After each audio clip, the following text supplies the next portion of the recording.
Hi guys, this is Dan with what I hope will be a very exciting short video, might even be a long one, on this particular pachinko machine. This is something that I've never seen before. And the 350 machines I've worked on, this one is different than anything I've ever seen. I'll explain that to you in just a minute. Before I do, I've got some other things I wanted to tell you, just in case anybody's concerned. My thumb is healing very nicely. Still a little numb, a little tender, but it's healing up.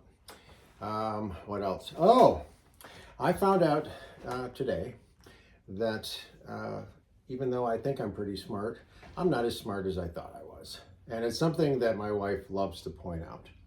I'm sure you've experienced that before yourselves. I say that with tongue in cheek. She's a sweetheart. What I mean by that is, even though I've done 350 of these things, there will always be something that is new, something that is different, and something you've never seen before. And when you see something that is new and different, you want to take pictures. Now, make no mistake, I still take pictures of every machine, but I've gotten to the point now where I'll see something and go, oh yeah, I'll remember that, and then I don't. So overdo the pictures, overdo notes, whatever. It will help you in the long run. This particular machine, this is a single shot conversion to a tray feed. And this is a whole different tray feed unit, both here and in the ball handling mechanism, that I've just never ever seen before. So let me start out with a couple of things here, and I'm going to bring this in. I had an extra part, and it was this part right here, this little metal piece, and I didn't realize it was an extra part. I mean, I knew it was an extra part, but I didn't realize where it went until I was having so much trouble with this that I just said, you know what? I got to take it all apart again and rebuild it. When I started to take it apart, I realized there was a gap here in the plastic and wear marks, and I thought, oh, wait a minute, I'll bet that thing fits. What it does is it keeps the balls from jumping over each other. That's what it's for. Okay, so this piece here has a ramp that feeds the balls into the ball handling mechanism. But when you've got some balls here and you're ready to cash out, you simply press down on them and they flow out and down. That was new. When I first had this put together, I don't know if you can see in there, the lip of this plastic piece is under the ramp. And stupid me, I had it above the ramp, so it was like sitting in there free form. And the balls were just hitting the end of the ramp and never going in. So I'm taking a file and I'm filing it down, trying to create a ramp. Again, I get to the point where I'm frustrated. I take it all apart again. And as I'm starting to put it back together again, I realize, oh, stupid you, that piece is supposed to be under the ramp so that it does that. Okay, and you can see the wear mark that's here from the players pushing it down. Again, when there's balls here and you're done, that's the way you empty the tray. Okay, so that was very, very different. All right, now I'm going to try to open this thing up and show you the ball handling mechanism. So when I first got it, when I was looking at this, I saw, I saw that. And I thought, what the hell is that? I don't think I can hold the camera still and well, maybe I can do it like this. Okay, yeah, I just don't want the machine to tip over. But as you see as I push the launch arm down, there's a spring attached to it, and it lifts this little plastic arm up. And then there's a little return spring on it. Okay, so keep that in mind. Over on this side, again, is something I've never seen before, a whole different ball handling mechanism. And when this lifts up, it lifts up on this and lets a ball in onto the launch ramp. So that was all different, all new. Getting this out of this frame, it was in with some holders that unfortunately fell out, and I wasn't sure how to put them back in. It did need a new piece of glass, which I was able to find and cut, so it's got new glass in it. Complete restoration. This is also a different piece than I'd ever seen before. This piece right here. So when the ball shoots, it goes under this, but if a ball comes back, that won't do it, but if a ball comes back, it'll come along the ramp, drop into this little depression, and it goes through this hole here and into here. So if you try to launch a ball, okay, so if it doesn't make it all the way up the launch ramp, it'll come back and come out here.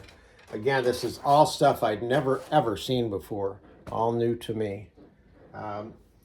It works well now, but boy, I tell you what, it was kind of a pain in the butt to try to get this thing put together.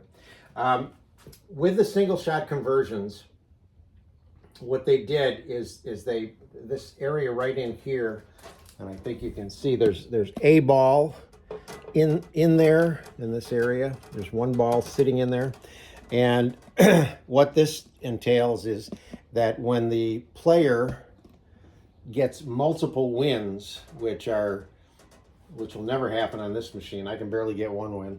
But if you get multiple wins, in other words, a ball goes in these two at the same time, or two balls, obviously, then the first one will pay out. The second one will come up into this area here.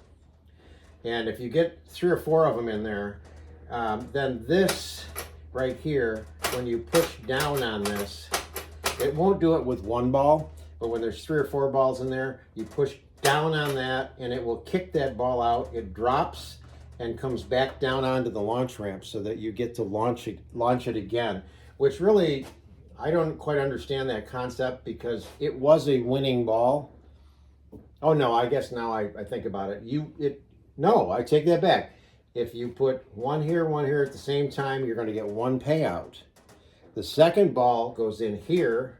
They give it back to you to launch again, but potentially it's a loser. So, whatever. I didn't make up the rules of pachinko. So, but full restoration, new play field, you know all of that, how I do it. This turn. This is really, really pretty red mahogany. Get a good look at the back here. The back cleaned up really nice. There weren't any broken parts or anything like that on the back. Couple of things I liked, this cover here, and then there's an internal cover here with the spring on it. I like to paint those. They're just tin. They will rust again, and I just like to paint them. I think it just makes the machine look a little bit nicer. So there's the back. So when you get ready to fire the machine up and get it ready for play, you got to plug your transformer in and then go to the pigtail and plug the pigtail in.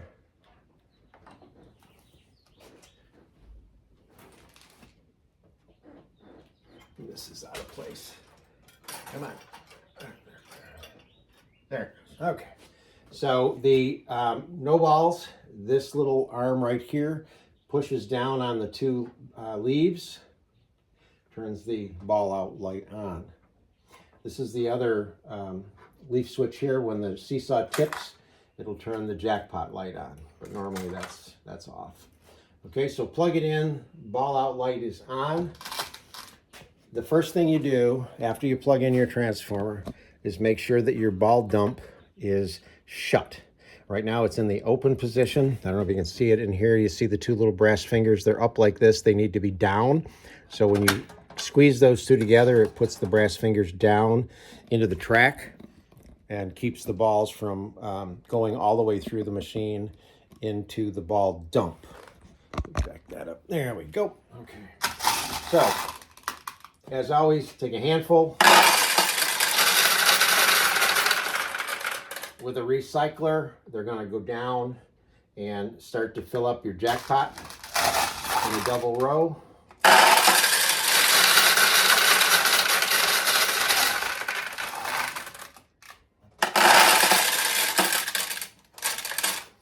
So the way that all of this mechanism works is that once there's enough balls in the recycle tray, this will stop the flow of balls.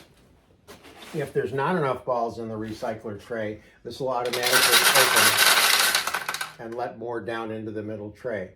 As the losing balls come in here, it replenishes that tray. These tin parts tend to get a little sticky. So if you ever saw the ball out light, well, I can't get it to come on. Oh, this thing is missing it. There it goes. And you know you got too many balls. It's probably this. You just wiggle it and it'll pop back up where it belongs. There we go. So it pushes it down and it raises it up off of the lights, so the lights are off. So you got plenty of balls here. They fed down here. You got plenty of balls here. This is closed. If it wasn't closed, the balls would come out and come out the dump chute. Okay.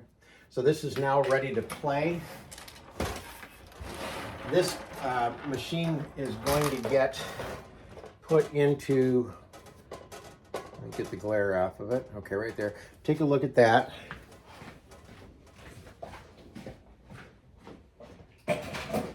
This machine is going to get mounted into a cabinet, a wall cabinet. So this is the wall cabinet here. Okay. So there'll be the second half of a French cleat along here, and this will hang on the wall, and then this machine slides right into the wall cabinet. You line up the black edge with the front edge of this, center it, tilt it back ever so slightly, and just screw it in place. And fortunately, these are available as a kit now, if anybody's interested. I build them, then take them apart, ship them flat. You just line up you just have to line up the numbers and put all the screws back in. It's a pretty much no-brainer, pretty easy to do. Okay, so this particular customer had a key. I talked to him about it, asked him where he got it. This key was made in the United States, in Connecticut, I believe. He didn't remember where it came from, but the nice thing is that it does work. And well, I don't want to do it because it's not screwed into anything, but it'll allow him, once it's hanging on the wall, to open the machine up and service it. Try to get the glare out of the way. There we go. Okay. So once the machine is loaded, you're going to just dump some balls in. Now you want to go all the way down and let go. All the way down and let go. Now, while there's plenty of balls in here, they tend to feed in nice. When you get to the point where there's only 8 or 10 of them, you may have to wiggle it a little bit because they tend to slow down. And if you ever get a mislaunch, meaning it doesn't launch, just try it again because it just didn't get a ball down in there like that. It's usually because this just isn't feeding the balls in. As I said before, this is a tough machine to win.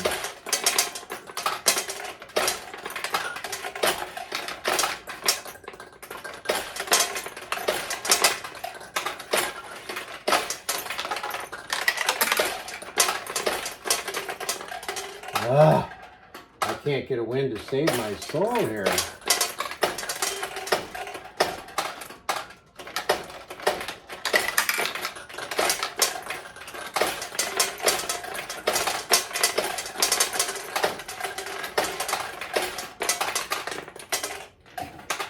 Well, there you go. This would be one you don't play in a parlor. It's a loser. I'll see if I can tweak the nails a little bit more to get it a little more receptive to winning. But let me show you the way it would look when you do get a payout.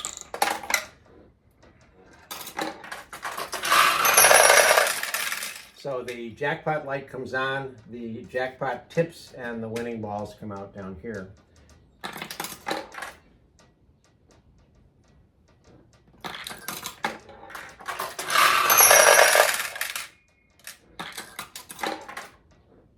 That's interesting. That I'll have to look into. Watch this.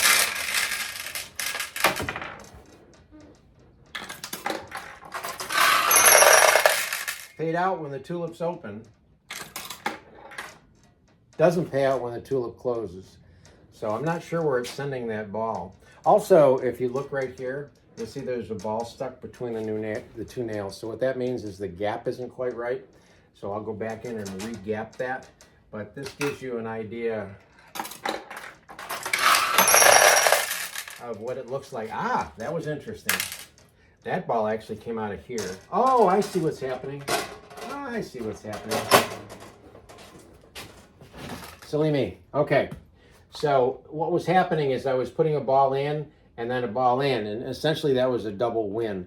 So the first paid out, the second didn't, and I thought it was because it didn't make it to the seesaw.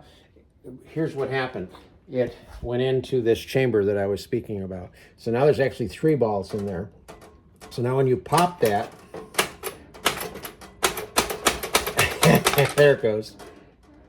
Oh, it's supposed to come all the way back. Oh, it went onto the launch ramp, that's right. And it would launch a second ball.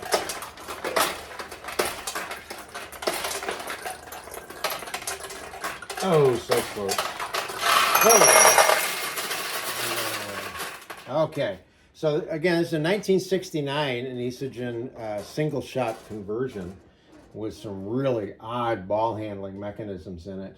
I'll keep working on it. I'll keep tweaking the nails a little bit, see if I can get it to win a little more often. But it's a very cool machine.